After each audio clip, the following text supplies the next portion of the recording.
Good evening. It's always tough to be the last speaker, so I'm going to stop. I'll make it as soon as possible so that we can all have some good ceremonies after this. So, a brief about me. So, for those of you some of you know me, some of you don't know me. People call me Indo-American Chinese. So now I live after leaving India about 1988. So I moved to Shanghai in 2022. So now I'm living in Shanghai. So it's a very unique experience.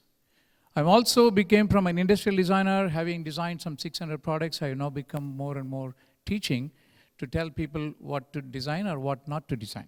So as we know, the designers are the creative people. At the same time, they are also dreamers. So what we dream is what becomes a reality. So when the topic was given to me as a future of design, we wanted to see where the world is going. It's not just my vision, but this is what the design pundits around the globe, because I happen to be moving around with those people.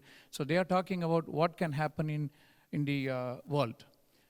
So it will not solve the problems. So whatever we are going to have, we'll see a much different scenario.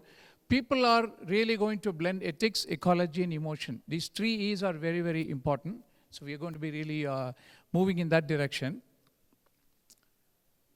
What can we expect in 2030? So first and foremost, seamless human-tech integration. So we are already seeing it, but we're going to see much more of that. 2030 is only 5 years from now. People are also saying, mood responsive. You come to this place, if I'm going to be a boring lecture, then the room will change. Mood, based on your mood, the environment will change to give me a signal. You don't have to clap, but I know from the way it is going, then I know that I need to leave. So those kind of things is what they are predicting will happen. Also, we already know that voice is everywhere, right? We are talking about voice. The most important thing is hyper-personalized. So there will be adaptive clothing. So you can, already people are doing that, right? We also have this NFC, NFTs and all, so that's what is going to change. Most importantly is the bio-integration of design. Implantables are going to be there, and biofabrics are there, which will be, biodegradable fabrics will be there. And then circularity will play a much, much more important role as we have been struggling to keep the world intact. This is what is going to happen. So all the technologies that we are currently using, they're going to disappear. You probably don't believe it, but it's going to disappear. We're going to see a new set of technologies that will happen. Most importantly, in the healthcare, so we are going to have smart mirrors that will, today people are stressed out because of various things. But that's going to change because you're going to have smart mirrors, maybe in the bathroom, maybe in the living room, that will sense your stress level and ask you to do certain things or make you feel less scenario. At the same time, most importantly, the machine learning will also go through our DNA factors, 5, 6 generations from what we are, and predict that, are you likely to get a heart attack? Are you likely to get the cancer? Are you likely to get some feminine diseases that you are likely to get? So that's what they are hoping the technology will predict. This is all in good scenario because healthcare is very, very important for us. Of course, we already know surgical robots are there. People are doing remote surgery from wherever in the world for people who need those. And then humanoids are going to be playing a much, much bigger role. Today, more than 50,000 robots are there in Japan where they are helping humans, the older people. But that's going to become more and more prevalent in our society. Also, pop-up clinics will happen. Drone-delivered medicines are going to be also coming.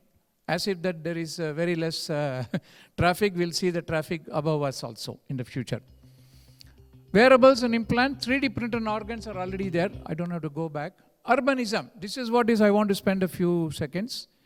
So we are looking at sponge cities. What do you mean by sponge cities? It's a perfect day.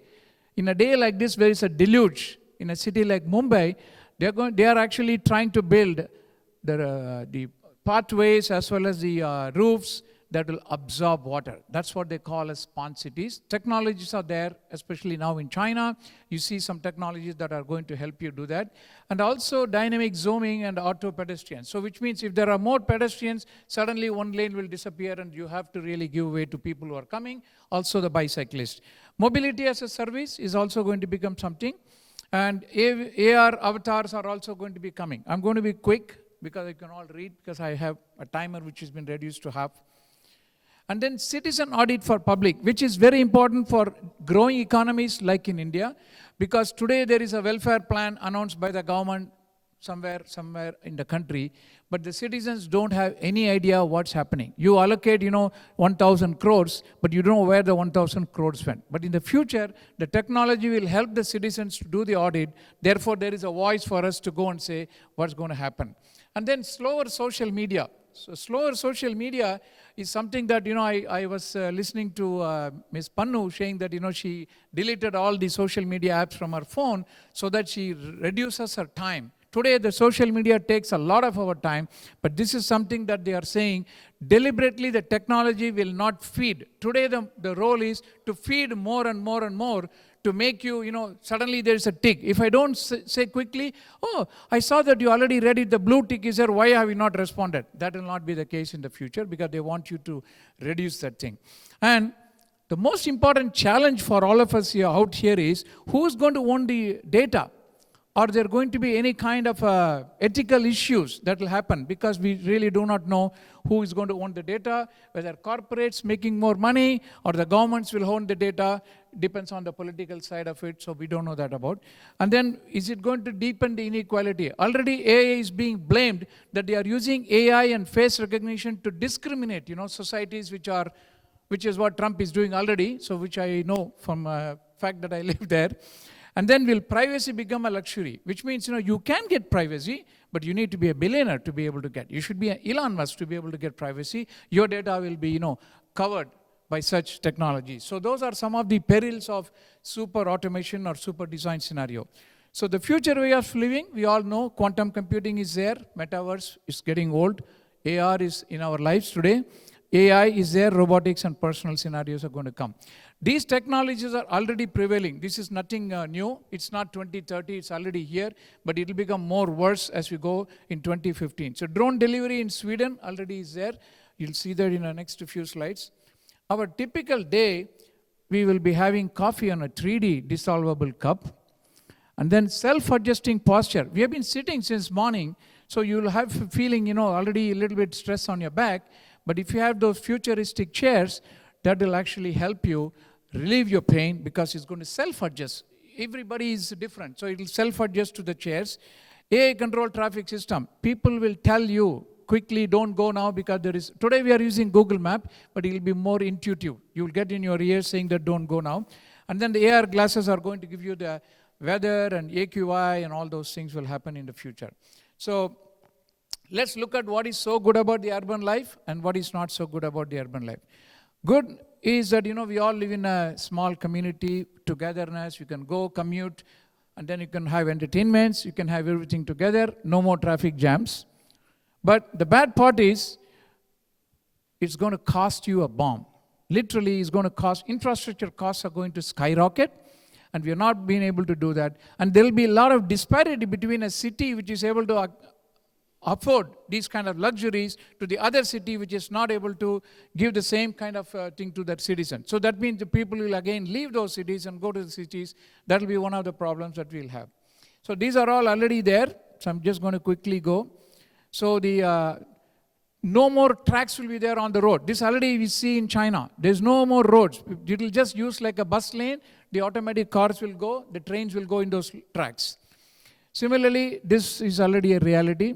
If you go to any time you go in Shenzhen or somewhere, you will see a drone in a park. It's delivering pizza for the people who are there because otherwise you have to walk like 15 minutes to go to the front of the park to get the pizza. But it's being delivered today already.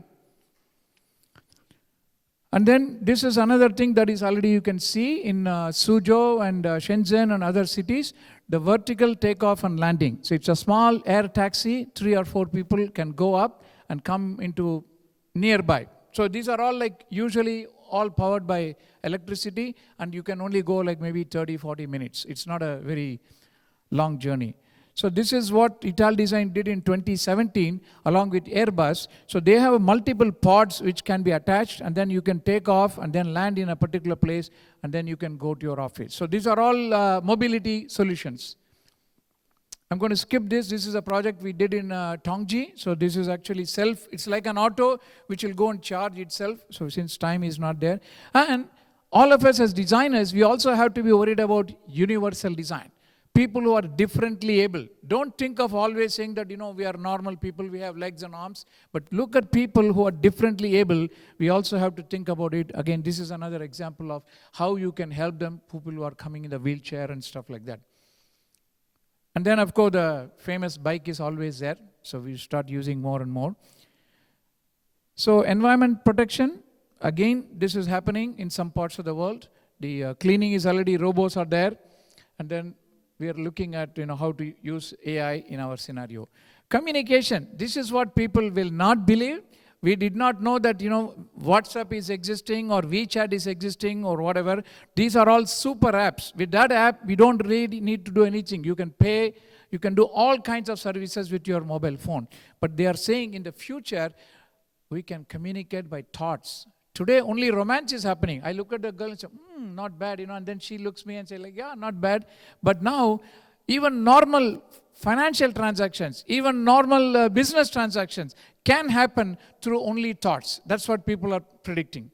Of course, this is all far-fetched, but we are talking about 2030 and beyond. So that's what is going to happen.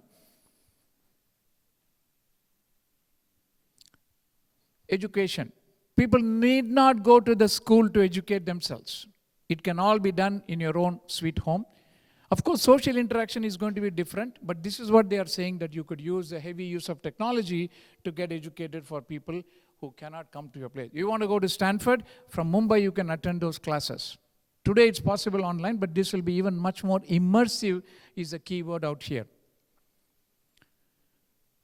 Entertainment. Again, entertainment is something that we all have to have, and that will also change in more immersive AR, VR, those technologies will have. And living with robots, as I said earlier, Japan leads the way. There are also other countries are not far behind. They are all using, largely because of the population and the elderly population. In a world, there is a statistic that says a couple need to have at least 2.2 children to keep the world as it is today. But currently it's only 1.4. Barring China and India, people are having less kids. So therefore they need, and then due to the much better health care, people are living 100 years. So therefore from the time they are 65, 70 years to 100 years, there is very little help for them because they don't have kids. So obviously this is one thing that is going to take over, helping the elderly people. All these are, the same scenario. Okay, the best way to predict the future is to create it, because we are all designers. Thank you again, Dr. Batra, for coming, helping me to come over here.